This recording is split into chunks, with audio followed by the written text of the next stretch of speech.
First chapter को discuss करने वाले हैं। यहाँ जो बच्चे ऑफलाइन बैठे हैं तो उनके साथ आपको एक क्लियर हो जाती है कि बच्चे कैसे फर्स्ट चैप्टर को समझेंगे, साथ ही साथ आप भी ऑनलाइन हमारे साथ इस फर्स्ट चैप्टर को डिस्कस करें। आई होप आपको सारी चीज़ें अच्छे से क्लियर हो, कॉन्सेप्ट अच्छे से समझ आए। इसी के साथ मैं स्टार्ट करने वाली हूँ अपना चैप्टर फर्स्ट, जिसका नाम क्या है, chemical equation and reaction. Chemical reaction and equation, इसे हिंदी में क्या बोलते हैं, रासायनिक सभिक्रिया और अभिक्रिया।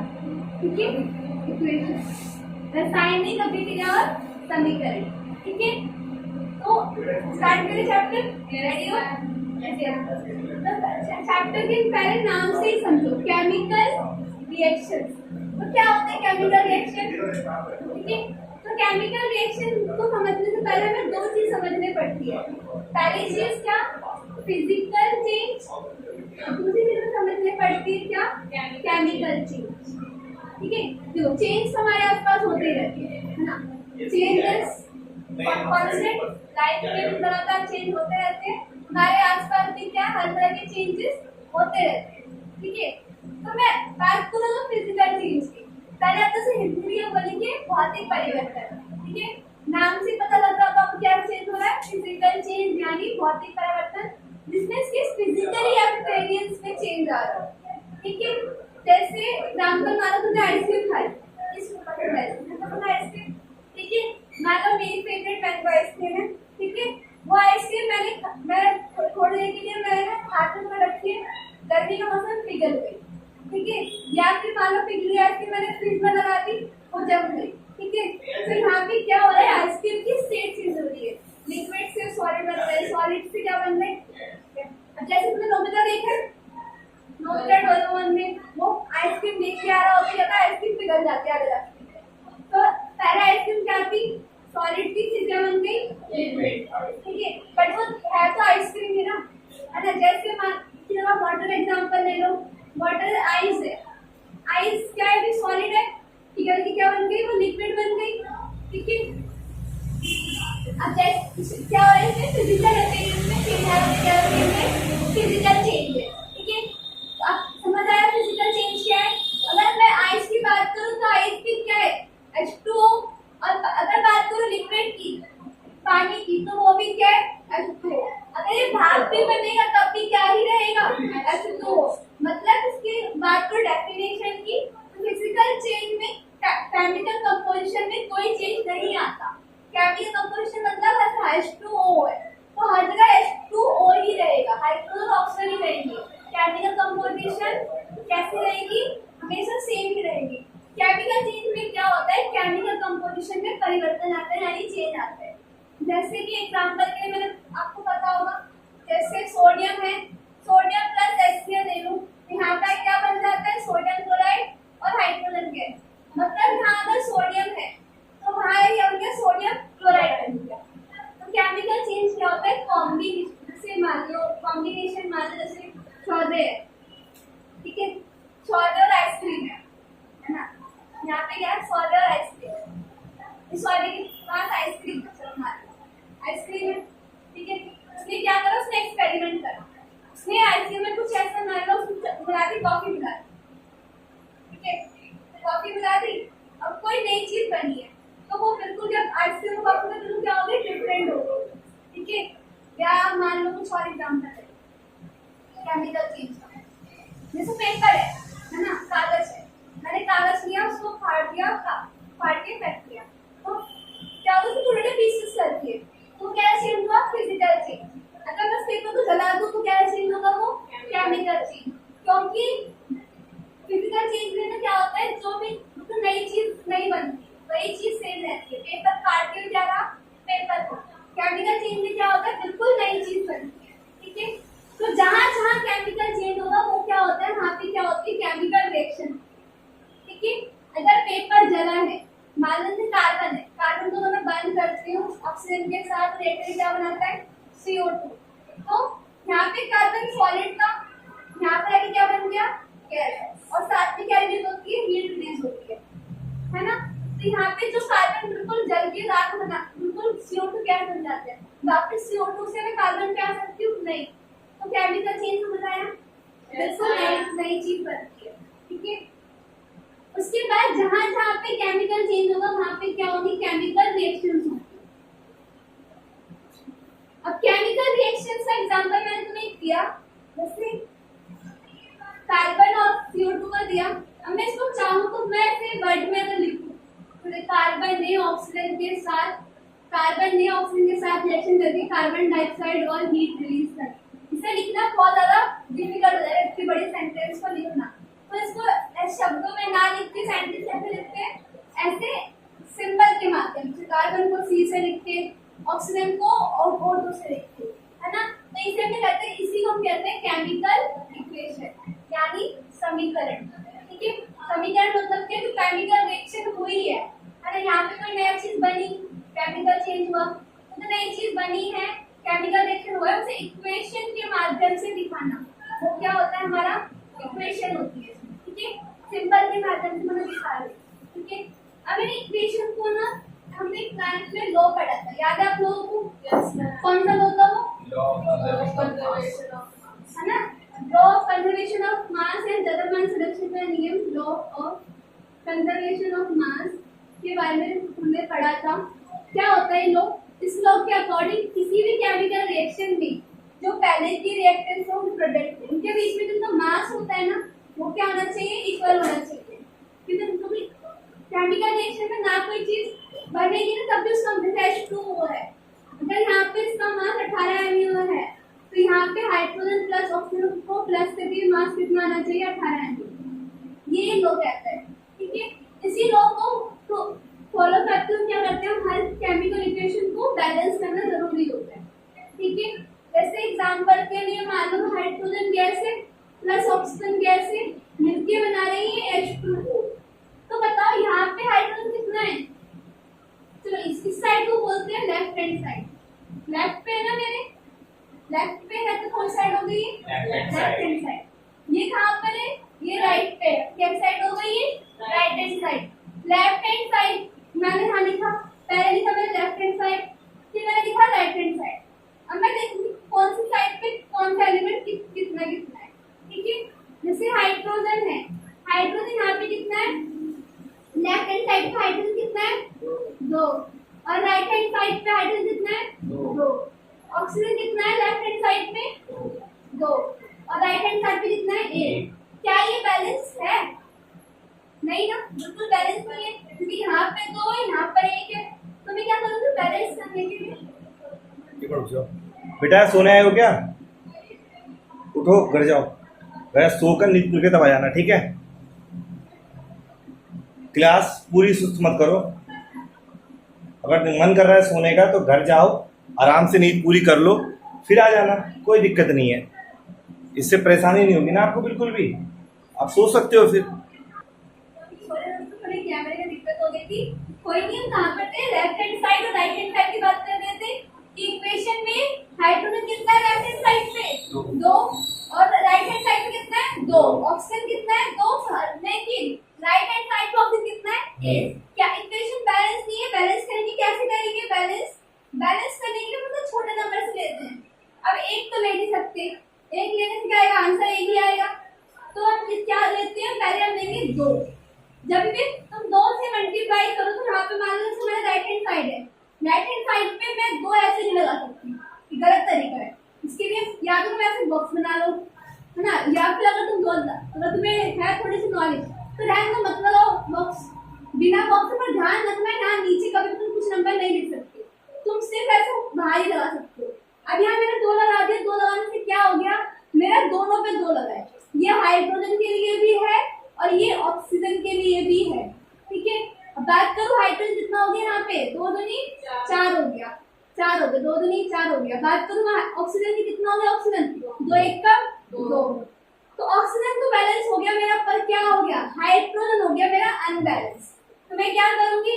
अब यहाँ तो हाइड्रोजन 4 है, यहाँ भी मैं क्या कर दूंगी? 4 ही कर दूंगी, है ना। तो 2 दूनी 4।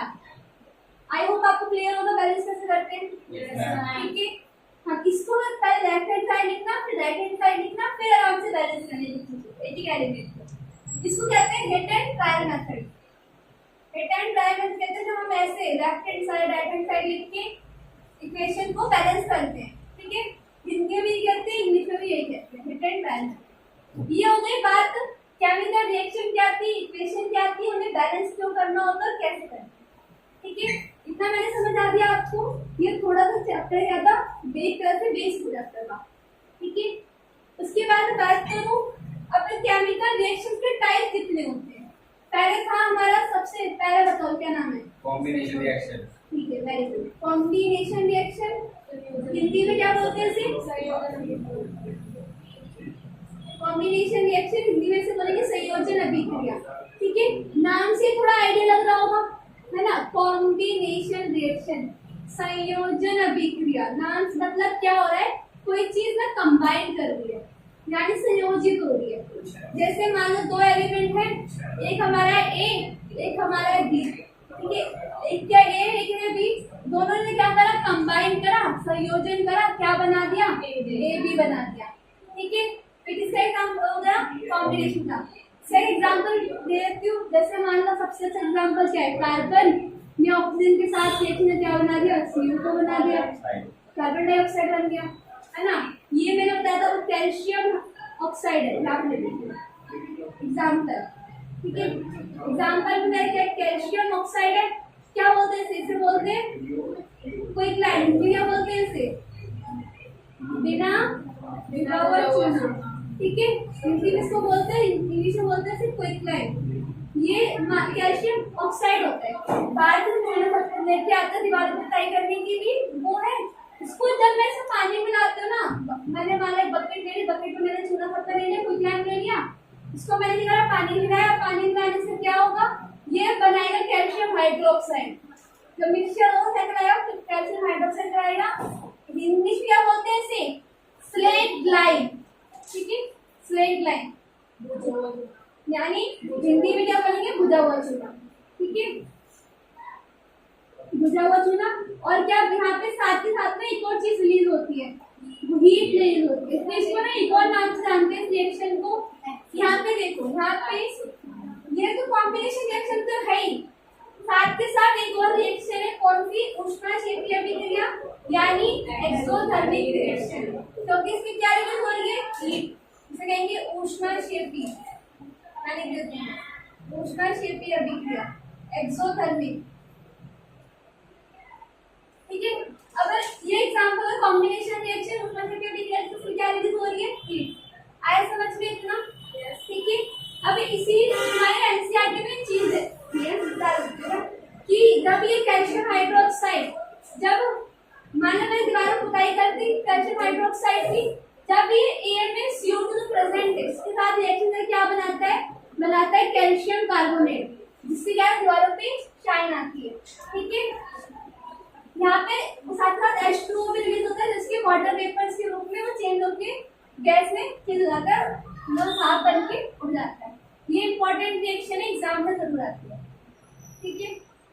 उसके बाद ये तो हो गया हमारे पहली कौन सी थी, कॉम्बिनेशन रिएक्शन, यानी संयोजन अभिक्रिया।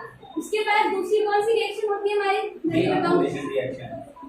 अरे वो तो बाद में आई, हाँ ठीक है, डीकंपोजिशन रिएक्शन हो गया, ठीक है।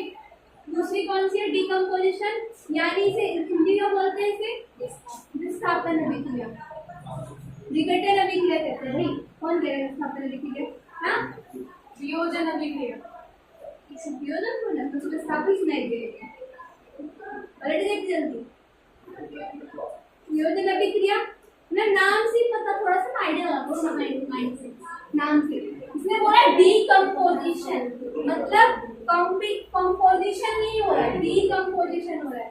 तो यहाँ पे जो एक ही सब्सटेंस है ना, मान लो ए भी कोई सब्सटेंस है, वो किससे, वो यहाँ पे दोनों रिएक्टेंट थे, लेकिन अभी कारक जो अभिक्रिया करेंगे, जो बनेगा होगा उत्पाद, एरोफिन क्या होगा, उत्पाद।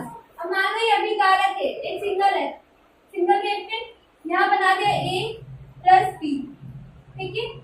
तो यहाँ पे क्या हुआ, एक ही जो हमारा रिएक्टेंट है वो किससे ब्रेकडाउन हो गया, दो से ज्यादा प्रोडक्ट बनाए उसने। इसका मैंने सबसे अच्छा एग्जांपल तुम्हें क्या लिखवाया था, मैंने फेरिक सल्फेट, याद है इसको जब मैं हीट देती हूँ, हीट देने से क्या होता है, यहाँ बनता है ferric oxide plus sulphur dioxide plus sulphur trioxide. यहाँ पे दो गैसेस बनेगी, ये भी गैसेस बनेगा, ये भी गैसेस बनेगी, ये थोड़ा सॉलिड रहेगा, ये भी सॉलिड रहेगा, ठीक है।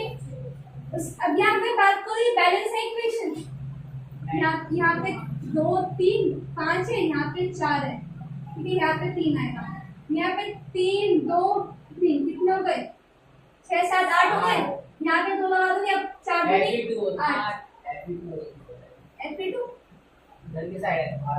हाँ नोट कर दिया मैंने। Fe2 कहाँ पे, ये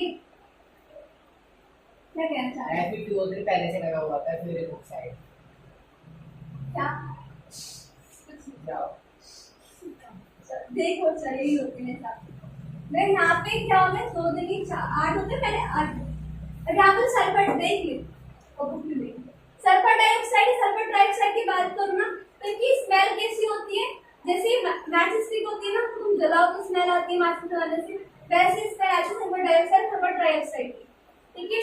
यहाँ पे क्या हो रहा है, एक ही सब्सटेंस जो ब्रेक डाउन क्या हो रहा है, 2 या 2 से ज्यादा प्रोडक्ट बना रहा है। तो इसका एग्जांपल है डीकंपोजिशन रिएक्शन। अब डीकंपोजिशन रिएक्शन के ना टाइप होते हैं।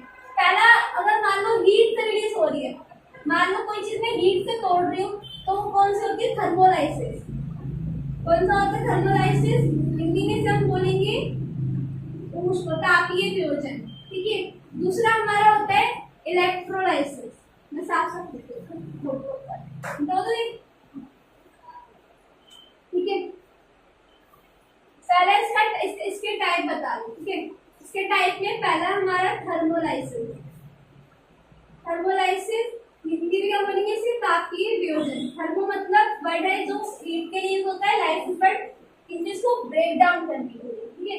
दूसरा वर्ड यहाँ पर क्या है, इलेक्ट्रोलाइसिस, इलेक्ट्रोलाइसिस है ना, अगर इस चीज को इलेक्ट्रिसिटी से तोड़े। तीसरा हमारा होता है फोटोलाइसिस।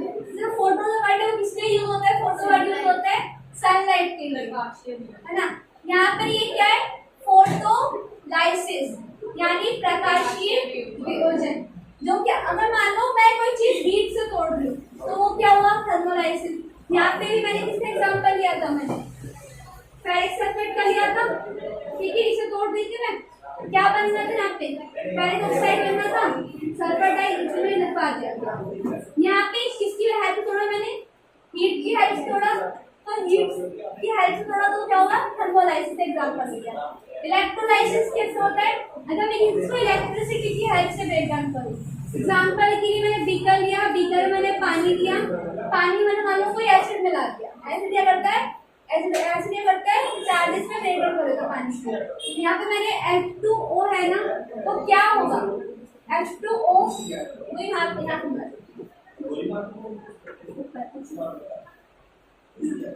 बात हो रही यहाँ पे किसकी, इलेक्ट्रोलाइसिस की बात कर रही हूँ। मान लो ये बीकर है, बीकर में मैंने पानी लिया, पानी में ना मैंने 2 टेस्ट ट्यूब लगा दिया, है ना। टेस्ट ट्यूब पता है कैसे होती है, वो परत नली जो लैब वगैरह में देखती हूँ, वो लगा दी। यहाँ पे 2 मैंने ऐसे 2 रॉड लगा दी, एक है एनोड एक है कैथोड। मैंने इनको एक बैटरी से अटैच कर दिया। अब क्या होगा, मैं पानी में जब इलेक्ट्रिसिटी पास करूंगी, इलेक्ट्रिसिटी पास करने से क्या होगा, जो मेरा पानी है ना उसमें से वो टूट के किसमें ब्रेक डाउन हो जाएगा, चकना छूट जाएगा, टूट के किसमें ब्रेक डाउन हो जाएगा, वो जाएगा हाइड्रोजन और ऑक्सीजन में, ठीक है। तो मतलब ये दोनों अभी साथ साथ थे, हल्का सा करंट लगा, दोनों अलग अलग, ठीक है। यहाँ पे इलेक्ट्रिसिटी पास हुई, कैथोड में कौन सी गैस आती है, ऑक्सीजन, ठीक है। एनोड में कौन सी गैस आती है, हाइड्रोजन, ठीक है। और यहाँ पे इनका अगर तुम ध्यान से देखो तो हाइड्रोजन कितनी है, 2, ऑक्सीजन कितना है, 1। तो इसी रेशियो में गैस रिलीज होगी, मतलब अगर हाइड्रोजन इसकी रिलीज होगी ना तो ऑक्सीजन उसकी डबल, मतलब ऑक्सीजन कितनी रिलीज होगी ना तो हाइड्रोजन उसकी डबल मात्रा में रिलीज होती है, ठीक है। इसका रेशियो जो होता है 2:1। मैंने इलेक्ट्रिसिटी की हेल्प से तो ब्रेक डाउन करा, तो मैं जो एरो बनाऊंगी ना, एरो के ऊपर लिखूंगी इलेक्ट्रिसिटी, है ना, एरो के अगर विद्युत से पढ़ो तो विद्युत लिखना, ठीक है। यहाँ आया समझ में इलेक्ट्रोलाइसिस, ठीक है। उसके बाद अगला मेरा है फोटोलाइसिस। भाई इसके एग्जांपल जरूर आते हैं एग्जाम में, ठीक है। जैसे बात करूं मैं सिल्वर क्लोराइड की, अगर मैं इसे सनलाइट के प्रेजेंट में, किसके प्रेजेंट में, सनलाइट के प्रेजेंट में सिर्फ तोड़ूं तो क्या बनता है यहाँ पे, सिल्वर और क्लोराइड, सिल्वर प्लस क्लोराइड, है ना। अब देखो इक्वेशन बैलेंस है, कर लोगे बैलेंस। अब देखो यहाँ पे दो इन दो है, यहाँ दो लगा दिया, ये भी दो हो गया, फिर मैंने इसको भी दो कर दिया, ठीक है। सिल्वर क्लोराइड किसको बोलते हैं, सिल्वर और क्लोराइड का है। एग्जांपल तुम्हारे एनसीईआरटी में देखा है, चाइनीज डिश में वो सिल्वर क्लोराइड दिया, सनलाइट पड़ी वो काली पड़ गई, है ना। तो यहाँ पे सिल्वर क्लोराइड में टूट गया था। इसके बाद है मेरा सिल्वर ब्रोमाइड। अब सिल्वर ब्रोमाइड क्या होता है, ये भी सनलाइट के प्रेजेंट में टूट क्या बना रहता है, टूट गया, इसमें टूट गया, सिल्वर प्लस ब्रोमाइड, ठीक है। यहाँ पे ये बैलेंस होगा, इसको बैलेंस होगा। अब क्वेश्चन पता क्या बना था चैप्टर में, ये एक तो इक्वेशन को बैलेंस करना था, दूसरा इसका यूज क्या होता है, इसका use white and black and white photography में, श्याम स्ट्रेट फोटोग्राफी हिंदी में बोलनी है ना। हाँ, इसी इक्वेशन को क्या, सनलाइट, अगर हम किसी चीज मान लो कोई रिएक्टेंट है, सनलाइट की प्रेजेंट में तो तोड़ जाए ना, तो वो क्या होगा, फोटोलाइसिस। सनलाइट के प्रेजेंट में किसी को तोड़ना, यहाँ मैं हीट को तोड़ देती, यहाँ मैंने किसका यूज करा, सनलाइट का यूज करा, इसलिए कहते फोटोलाइसिस। फोटो मतलब सनलाइट और लाइसिस मतलब तोड़ना, ठीक है। ये आया समझ में। उसके बाद हमने दो रिएक्शन के टाइप पढ़े, पहला हमने पढ़ा कॉम्बिनेशन, दूसरा हमने पढ़ा डिकम्पोजिशन, यानी विघटन अभिक्रिया, और पहली संयोजन, दूसरी विघटन। तीसरी हमारी जो अभिक्रिया होती है वो कौन सी होती है, डिस्प्लेसमेंट, विस्थापन, है ना। डिस्प्लेसमेंट को हिंदी में कहेंगे विस्थापन अभिक्रिया, डिस्प्लेसमेंट रिएक्शन, ठीक है। अब तुम्हें ना तुम्हारे थर्ड चैप्टर में जो मेटल वाला है, इस मेटल वाले चैप्टर में 3.1 की जो 3.9 की जो टेबल है ना, उसमें रिएक्टिविटी सीरीज है, ठीक है। रिएक्टिविटी सीरीज में क्या है, पहले सबसे ज्यादा रिएक्टिव, सबसे ऊपर क्या होता है, पोटेशियम। अच्छा, इसकी एक निमोनिक मेथड होता है याद करने के लिए, वो याद है किसी को, पोटेशियम, काको नाना चने, काको नाना चने पकाओ, याद है, काको नाना, हाँ, कटरीना नाल कार मांगो, कटरीना नाल जिंक नीड, इसका नहीं, वो होता है निमोनिक मेथड, ठीक है। इसमें होता है काको नाना चने पकाओ, आलू पड़े फीके, आलू फीके पड़े, हाँ। काको नाना कालीनाथ का माली, कालीनाथ का आलू जरा फीके पड़ा, आलू जरा फीके पड़ा पकाता है, ठीक है। ऐसी मतलब ऐसी रिएक्टिविटी सीधे दे रखी है ना। उसमें सबसे टॉप पे तुम्हारा पोटेशियम, सोडियम, मैग्नीशियम ऐसे आते हैं, फिर आता है एल्यूमिनियम, मतलब जो जल्दी रिएक्शन करते हैं वो सबसे टॉप के, उसके बाद उससे कम रिएक्टिव, उससे कम रिएक्टिव, उससे कम, सबसे कम रिएक्टिव कौन होता है हमारा, वैसे होता है प्लेटिनियम होता है ना।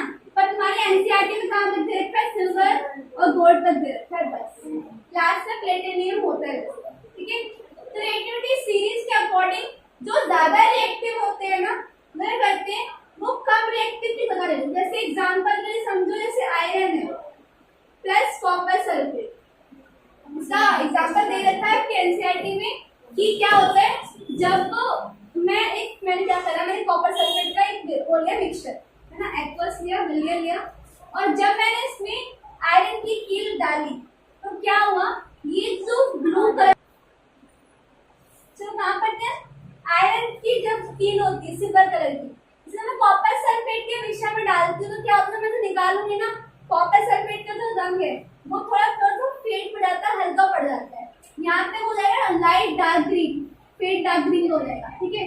किसका बन जाएगा, आयरन सल्फेट का। होता क्या है, यहाँ पे आयरन ज्यादा रिएक्टिव है, कॉपर क्या है, कम रिएक्टिव, ज्यादा पावरफुल है, इसकी जगह ले लेगा, है ना। सोसाइटी में ज्यादा पावरफुल लोग क्या करते हैं, कम पावरफुल लोगों से हटा देते हैं। वैसे ही यहाँ पे क्या है, ज्यादा पावरफुल है, इसकी जगह ले लेगा, यहाँ पे बन जाएगा मेरा आयरन सल्फेट और कॉपर की टीम जो है ऐसी रहेगी, ठीक है। तो हुआ क्या, जब मैंने ई बाहर निकाली तो वो सिल्वर से कैसे हो गई, रेडिश ब्राउन हो गई, और यहाँ पे कॉपर सल्फेट का रंग फेड पड़ गया, हल्का पड़ गया। ये समझ आया डिस्प्लेसमेंट रिएक्शन, है ना। मोर रिएक्टिव क्या करता है, लीस्ट रिएक्टिव की जगह ले लेता है। उसके बाद चौथा रिएक्शन का टाइप क्या है हमारा, डबल डिस्प्लेसमेंट। हिंदी में से क्या बोलते हैं, द्वि विस्थापन अभिक्रिया। थोड़ा सा नाम से आइडिया लगाओ क्या होगा, यहाँ पे 2 बार होगा विस्थापन। जैसे एग्जाम्पल के लिए मैंने ले लिया बेरियम सल्फेट, ठीक है, बेरियम क्लोराइड लिया, और मैंने लिया सोडियम सल्फेट। जब मैं इन दोनों के आपस में रिएक्शन कराती हूँ, यहाँ पे बेरियम जो है प्लस चार्ज वाला होता है, क्लोराइड होता है माइनस चार्ज वाला, ये होता है प्लस वाला, ये माइनस वाला। अब ये प्लस माइनस वाले क्या है, एक दूसरे जैसे डिफरेंट साइन एक दूसरे करते हैं, अट्रैक्ट करते हैं। ये दोनों क्या कर रहे हैं, एक दूसरे को अट्रैक्ट कर रहे हैं। तो क्या होगा, अब ये ना साइन एक्सचेंज कर लेंगे। ये प्लस वाला यानी कैटायन यानी धनावेश है, ये ऋणात्मक है यानी एनायन है। ये धनावेश कैटायन, ये ऋणात्मक एनायन। ये क्या करेगा, ये अपने एनायन को छोड़ के इसके एनायन के पास आ जाएगा, तो क्या बन जाएगा, बेरियम सल्फेट। और यहाँ पे ये कैटायन क्या करेगा, इसको छोड़ के किसके पास आ जाएगा, इसके पास, यहाँ बन जाएगा सोडियम क्लोराइड, ठीक है। इतना आया समझ में,